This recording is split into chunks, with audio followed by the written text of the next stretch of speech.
it. All right, so this should be a pretty short meeting. I'm not here to keep you guys all afternoon. I know it's the middle of the day. And I would assume that's why other people aren't on here, but it's good to have y'all here. I think there's 9 of you total in the class. And Elle, your stuff's going to be a little bit different anyway, just because I know you've kind of already got a project you're working on, and you and I will kind of figure your stuff out. But it's good to just be on this call anyway to kind of hear the process. But for the rest of you, hi, I'm Caleb. I'm going to be your instructor for this class. I teach this class every semester. And if you're in 598, that means that you are at least approaching the end of your program or you're at the end of your program and you're about to graduate, which is exciting. On that note, unrelated to class specifically, the application to submit your graduation or the deadline for your graduation application is February 21st. So if you haven't gotten that submitted yet, go ahead and get that submitted or you can't graduate, I don't think. But February 21st, so get that in if you haven't already, just as an FYI for everyone who's planning on graduating in May. But talking about 598, so this is the capstone course for our online students and also for Elle and Katie, who were exceptions to the rule this semester, which we love. But this means that you're finished with your program. And so what we're doing in this class, and we call it Industry Project, is essentially you guys are going to put together a comprehensive project. It's closely akin to like a comprehensive exam, right? So if you think about it from that perspective, it's not a traditional thesis type thing, but it's more of an applied industry focused comprehensive exam.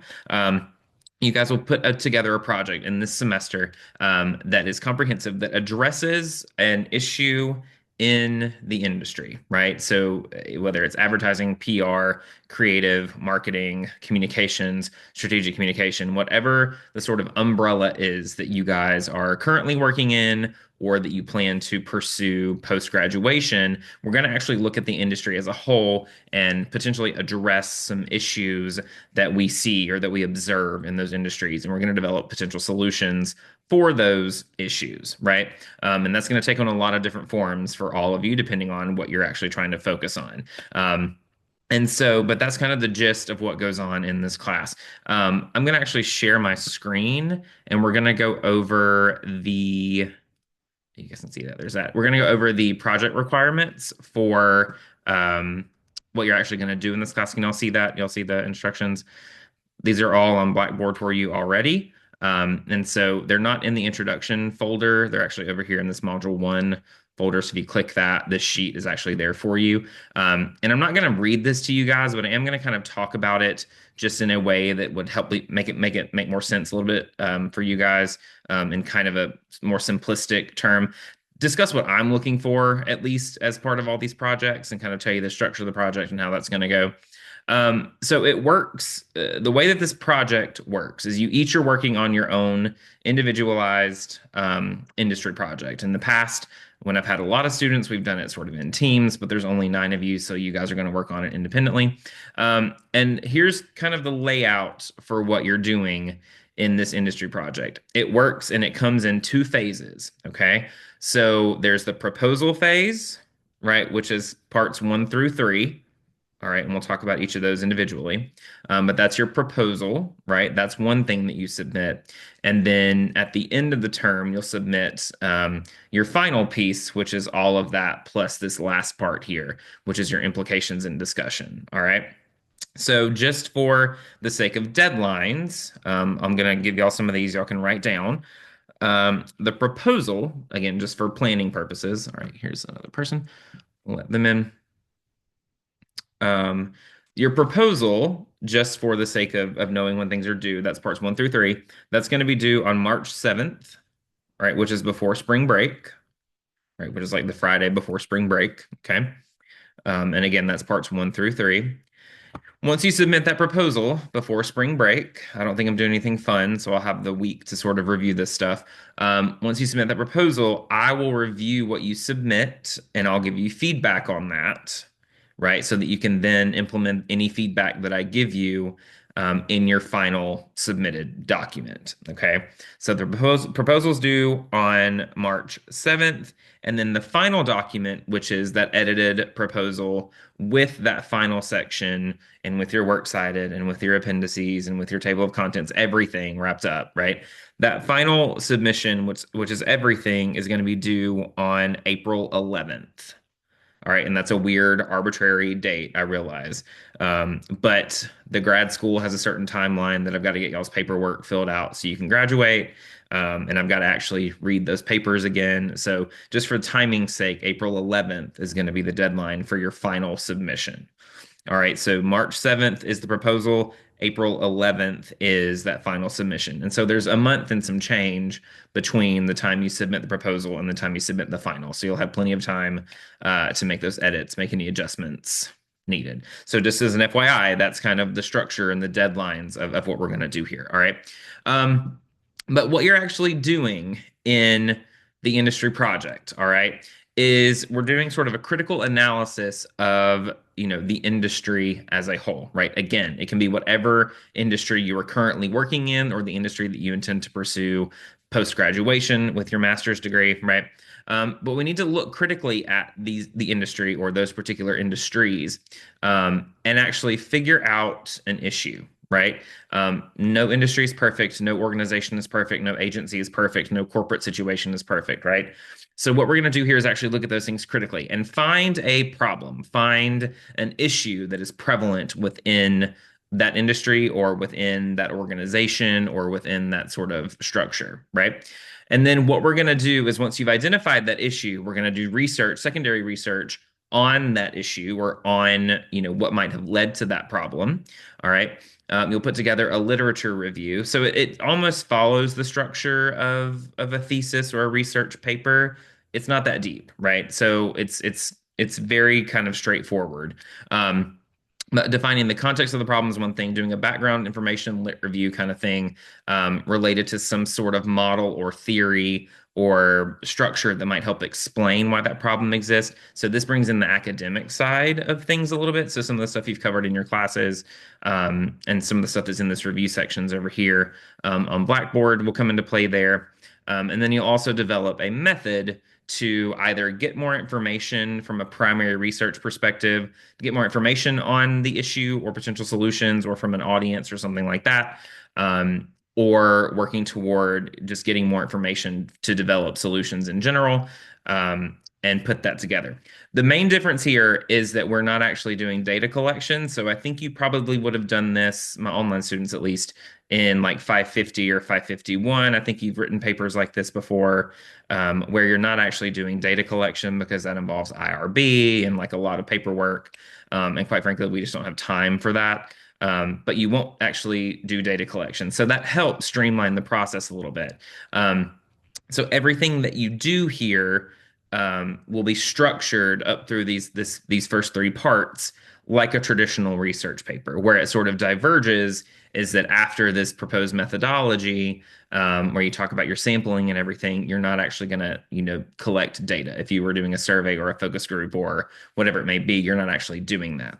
So when you actually get to part 4 down here, where you're actually talking about implications in the discussion part, you're doing this in a hypothetical sense, right? Knowing that you have done the research from the secondary, research side, you found some sources, you found some theories and models that might explain this. Knowing what you know about the issue that you've researched, and once you've actually put a method together that will potentially give you more information, you're then in that final part, which you submit with part of your final submission. In that part, you discuss sort of industry implications for why this matters. Why is it important? Why is this issue important to discuss? How is what you did and what you researched potentially addressing that issue? And what would that mean for the industry as a whole? How would that move the industry forward? How would it benefit the industry that you're looking at? And sort of what, limitations did you have and why does it matter, right? The whole thing about that final part is the sort of aha moment of why does this matter and what impact could this potentially have? And again, we call it industry project because all of the things you do here, yes, there's some academic components to it, but particularly when you get down to this final part, you're writing about the actual implementation and sort of impact that something like this could have on the industry to better that industry, right? Um, and there's some posted examples on Blackboard as well, kind of on our course homepage. So make sure you look through those. Um, don't carbon copy those, obviously, but you can use those as inspiration potentially for picking your topics. And again, just sort of some housekeeping pieces. The final deliverable, which is your final document that you'll submit in April, should be no more than 20 pages of content, right? So your cover page, your references, all that kind of stuff don't necessarily count toward that. But no more than sort of 25 at the most pages of content. And it's going to be really easy to get there. That's not a very daunting number. But that does not include things like title page, works cited, appendices, all that kind of stuff. So that's kind of at your discretion. And that will depend on the methods and things you put together, all that kind of stuff, right? So, but no more than 20 pages. So the whole thing really should be about 30 ish. Again, but that would include your appendices and all that kind of stuff. So don't overthink the page count. That's not really my main concern. I care way more about your ability to actually synthesize the research and synthesize the sort of discussion, aspects of it, the important parts. And I would much rather you focus on the quality than the quantity. So just keep that in mind. APA style, obviously, is pretty straightforward. We got one more person. Cool. APA style is, of course, expected for this. Um, and again, that we're going to hold to that, so that's fine. And again, the other part of this class too is it's pass fail. All right, so it's not a graded course. At this point, you've gotten the grades that you need to get to this point. This is more about can you do the thing and meet the objectives that you need to meet to graduate and sort of show me and the faculty that you got what you needed to get out of this program, right? And so that's it. And again, all this is here for you on Blackboard. So looking at part one, that's going to be kind of the introduction piece of your projects, where you just define the context of the problem. Looking at the issue itself, kind of giving some background on the industry that you're looking into and the issue that you found. If that's your current organization that you're trying to focus on, give us some information about the organization. If it is kind of a more just industry collective issue, talk about the industry, talk about how we got to this point where this issue exists. And again, just giving details and kind of a situation analysis of what the issue is and sort of clearly defining that issue or that problem in a certain number of paragraphs or whatever. Part two, the background information is going to be probably the largest portion of what you do. That's essentially your lit review. So that's going to be where a lot of your, not all of them, but most of your sources will come into play here, because this is your secondary research part. This is where you'll actually go do some deep diving, finding your sources through your journals and your sort of Google Scholar, all that kind of stuff. Actually finding and utilizing some sort of theoretical premise here or some sort of model or something that can help potentially explain why this issue exists or persists in your industry. And with all of this, you guys will have a chance to meet with me one-on-one as much as you need to, right? So for those of you that are on campus, you can come meet with me in person. That's fine. Those of you who need to Zoom with me, that's fine. Up until you submit your proposal, right, in March, you can meet with me as many times as you need to, right? So I'm available to you during my office hours. You can set up a meeting. We can talk about your projects, talk about your topics, talk about your potential theories or background information that you're using and your methodology. We can talk about all that, up until you actually submit that proposal that has those three parts in March. So I'm here for you. I'm not sort of throwing you to the wolves after this one Zoom. Because quite frankly, I need to know what you guys are working on. I need to know what you're thinking. I need to make sure you're on the right track so you don't end up wasting time, because we don't have all that much. We've just got this one semester to finish this. So I'm available to you guys whenever you need to meet with me within reason, obviously, to talk through all this. But again, background information and your methodology. Once you've done all that sort of secondary research, right? After you've done all that and you've gotten sort of your lit review completed, that will actually springboard you into the methodology section, right? So Again, knowing what you know from your secondary research, what type of primary research could you put together or primary method could you put together to gain more information from the particular audience that you're looking at or from the particular organization that you're working with, whatever? What can you actually do to get more information to potentially even benefit that issue more, right? Even improve that issue more. So, for example, if you are looking at maybe an issue of internal communication within a particular organization, right? A primary method that you could use would be something like a survey or a focus group of employees within that organization to get more information about that issue, right? Or if you were doing something related to social media content, a method that you could do would be something like a content analysis, where you're actually looking at the content that's out there, right, and sort of coding that to find themes or whatever the situation may be, right? So there's a lot of different methods, and I'm not dictating any particular method to any of you guys. We'll do those in our one-on-one meetings. Because all of you are going to essentially be doing different things, right? There's no reason why any of you should be working on the same topic. Some of the same methods will come through, obviously, but for different reasons and different purposes. So, we'll discuss methodology more in detail once you guys have topics kind of squared away and sort of ironed out, because that will all depend on, again, what you're trying to find. Not everyone should do a survey. Not everyone should do qualitative stuff, right? It's going to depend on what you're actually trying to find. And so when you set up those one-on-one meetings with me, we'll go over a lot more of this in detail, depending on your specific project. All right. Have I lost anybody so far? Pretty straightforward, right? Again, and all this is on Blackboard for you. So, and then once again, once you submit that third, all these sections 1 through 3 in your proposal, I'll give you feedback on that. Again, we will have met numerous times individually, before you even submit that proposal. So by the time you submit that, it should be pretty squared away. So there may be some sort of formatting feedback, or just maybe there's some gaps that I see once you submit that. The feedback that I give you won't be anything extensive for the most part. I've never really had anybody do a rewrite or anything like that. But there may be just some sort of technical, some things to add, some things to take away, that kind of thing, for feedback once you submit that proposal. After that point, and after I give you your feedback on your proposal that you've submitted, so these first 3 parts, we're not meeting again after that, right? So you've got me up until you submit the proposal, but once you've submitted that and I've given my written or sort of feedback to you, it's up to you to finish out the paper and sort of finish out this last section, all right? Which again is your implications and discussion section, okay? So this is where you again talk about why this matters, how you're impacting the industry, why this is important, and sort of discussing any sort of things that you potentially would have found here, okay?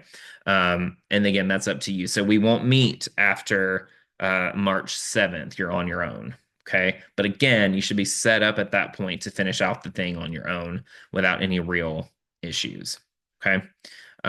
Is that clear to everyone? Everybody, that makes sense to everybody? Now, again, Elle, yours is going to be different. We'll talk about yours specifically. But for the rest of you, and I mean, and even Elle and Katie with y'all's Minerva projects, feel free to set up meetings with me whenever you need to. Again, my office hours are typically on Tuesday, Thursday. So there's a link on Blackboard where you can actually set up meetings with me through Calendly. So you can either set up an in-person or a Zoom, whatever you need to do. That's fine with me. As long as I've got availability on my calendar, you can set up an hour-long meeting. They may be 30 minutes, but if you need more than that, that's fine. So just set those up with me, and you're kind of doing this on your own. I'm here to direct you. I'm here to guide you, and give you suggestions, but the projects themselves are kind of on you to synthesize and to put together. The topics that you choose are up to you. During the summer, I dictate a topic because it's faster and we can't go through all this timing. But for you guys, as a spring semester, you get to pick your own topics. And so look through some of those example projects that have already been done. I'm kind of over influencers. I'm just going to put that out there. I know everybody wants to talk about influencers and whatever.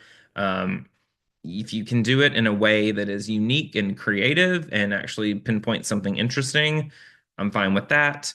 I'm sort of over cosmetics also. just because a lot of people want to talk about visual framing and cosmetics and that kind of thing. So again, if you can present that in a unique way, I'm open to hearing about it, right? No topic is really off limits per se, but make sure there's something novel or unique to the approach that you're doing, that you could actually potentially add something to, the industry, right? Main goal of this in sort of idealistic terms is that you'll finish this class and yeah, we're not collecting data or doing any sort of implementation of your method, but we're going to refine it to the point that you could, right? So without the restrictions of IRB, in the academic setting, if you're actually working in this field, you could potentially implement this in your workplace or in your agency or in your sort of corporate situation to actually find answers and address the problem, right?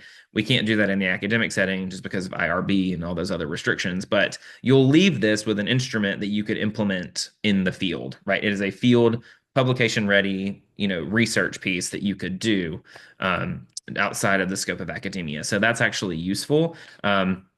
And again, if you are currently working in any situation or in any organization, I encourage you to, use this project to actually benefit your organization, right? There's no shame in putting something together that actually can benefit you currently, right? Or right now. So that's encouraged as well. If you have any trouble coming up with a topic, I'm happy to meet with you to discuss that kind of thing as well. Again, it's really up to you, but I can kind of spitball with you and we can figure something out if you don't know or if you have no idea where to start. We can kind of get on that train as well in an individual meeting. But I guess right now, I just kind of want to open it up to questions. If any of you guys have questions, it was just good to get everybody kind of in one place and talk through this. Again, before we get into questions, what I am going to say is I do recommend go ahead and setting up those individual meetings when you can, or as soon as you can, just to make sure that you can start working and you'll have plenty of time to get the stuff you need completed for this proposal that's due in March. You don't necessarily have to set anything up this week or anything like that, but if you want to, you're welcome to. I'll think I have plenty of time on Thursday, so you can set those up on Calendly. But again, mostly going to be on Tuesdays and Thursdays, right? So just keep that in mind.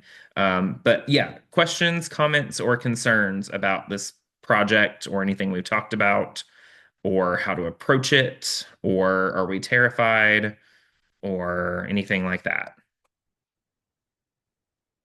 Speak now or forever be terrified. I don't know. No. All right. So what I'm going to recommend from here on out, and again, just for your knowledge base, and you can write this down too. If you didn't know, commencement is Saturday, May 3rd. So, and y'all ceremony is going to be at noon. So there's that. So just to reiterate again, important dates to know. Degree application deadline is February 21st. That is for everyone graduating in May or planning on graduating in May. So just keep that in mind. Make sure you get that filled out and paid for before February 21st. I can't do anything for you after that point if you don't submit it. So there's that. Your project proposal, which is parts 1 through 3, is going to be due by 5 p.m. on March 7th. All right, that's a Friday before spring break.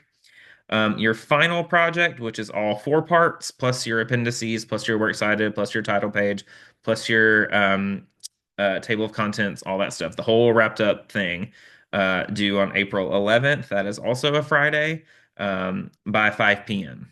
All right, and then you're done at that point. Again, it's pass fail, so I will review your final projects. I will make sure that you met the objectives that you needed to have met. And again, at that point, I will have met with you. You will have turned in your proposal already. I will know what you're doing. You just have to wrap it up in a tiny, pretty little bow. And you should be good to graduate, right? After that point, pending that you do submit the project and you do pass that, I will submit paperwork to the graduate school on your behalf saying, yes, they completed their capstone. Yes, they did what they needed to do. Yes, they can graduate pending everything else is kosher, right? So again, that's why that early submission day is as early as it is because I've got to go through all that process. So, and then commencement is Saturday, May 3rd at noon. All right. Go ahead and set up meetings with me as needed. Again, if you're on campus, you can come to my office or you can set up a Zoom, doesn't really matter. Whatever you need to do. And we will go from there. But I need to meet with all of you at least once individually to make sure you're starting off with a project that's going to be viable, that's something that's going to work. And I just need to know kind of what you're thinking before you take too many steps forward, um, in this process. So, and again, Elle, we'll talk about yours specifically later on. But the rest of you, go ahead and set up a time with me so we can chat. All right. Again, that link to set up those meetings is on our Blackboard homepage. I will post this video on Blackboard as well, the recording of this video, so everyone can have it as a review, or for those that weren't in the meeting, can check it out. Feel free to email me with questions and stuff as well. But you're welcome to go ahead and start brainstorming and get started on this project. But go ahead and again set up meetings with me so we can discuss everything before you get too far into it. Sound good? All right, guys. Well, I'm going to wrap this up. Again, feel free to reach out to me as needed. I'm going to be working with all of you individually throughout the semester. So just, shoot me an email or set up a meeting whenever you need to. I'm excited about this. This class has always gone well. I've never failed anyone yet in the 3 years that I've done this. So please don't be the first ones to have that happen. But like I said, you should be fine after all our meetings and everything. I have no concerns. All right. So I will get off of here. Touch base with me as soon as you can. Let's chat about your projects and let's get started. All right. All right, everyone. Have a good one. Thank you. See ya.